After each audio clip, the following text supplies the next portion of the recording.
be here and to be talking. And I made a promise with God at one of the worst times and said, hey God, it's you and me. Nobody else can hear me, but you can. So I'm going to talk your ear off.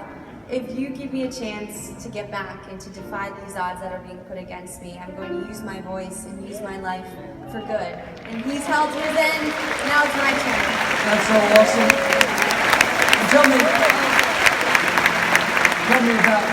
about your mom and your family. I mean, all the odds we get you. It's the power of family as well. Talking to your mom, she's an incredible believer. Oh, my family, I think they never accepted. We've never been one to accept defeat. And when you could fill stadiums of people that said, I would never do this, I would never survive, I would never make it through, but we have this amazing family and core family that just said, you know what, you're going to get through, Victoria. It doesn't matter what state you're in, you're alive, you're a believer, and you can do anything. In my family, we just are all about light and love and hope, and that's what we all need. We need light, we need love, and we need hope. And so by having a family that was such a believer in that, it motivated me to keep surviving and to keep putting one foot in front of the other, and also made me incredibly grateful. As much as I was laying in a hospital bed, I was grateful to be alive. I was grateful every day to wake up and have a family, have a love, and have a Heavenly Father that just was giving me the grace for each day. That's so good. And see, when I heard Victoria's story, it was just the fact that she came out of that vegetative state. I mean, that's a miracle in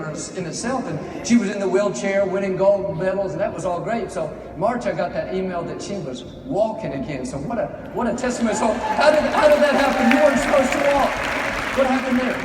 Yeah, they basically, as much as I had overcome every other odd, they basically said, well, get used to being in a wheelchair. And we serve a really awesome God. And so I was like, no, I don't think this is where my story ends. And so by just having this incredible faith and having a family that just never stopped believing in me, they did everything they could. And, you know, I had to take a step of faith when I was really sick. And by taking that step of faith ultimately led to God giving me that chance to take a real step and a literal step and just put one foot in front of the other, both literally and figuratively.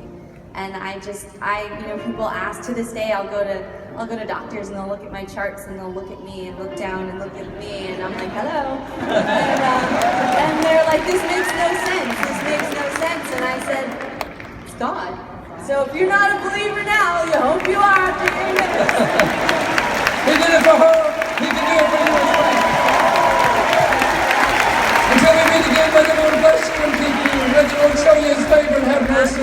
Have a blessed, faith-filled week. We love you very much, and we'll see you back real soon.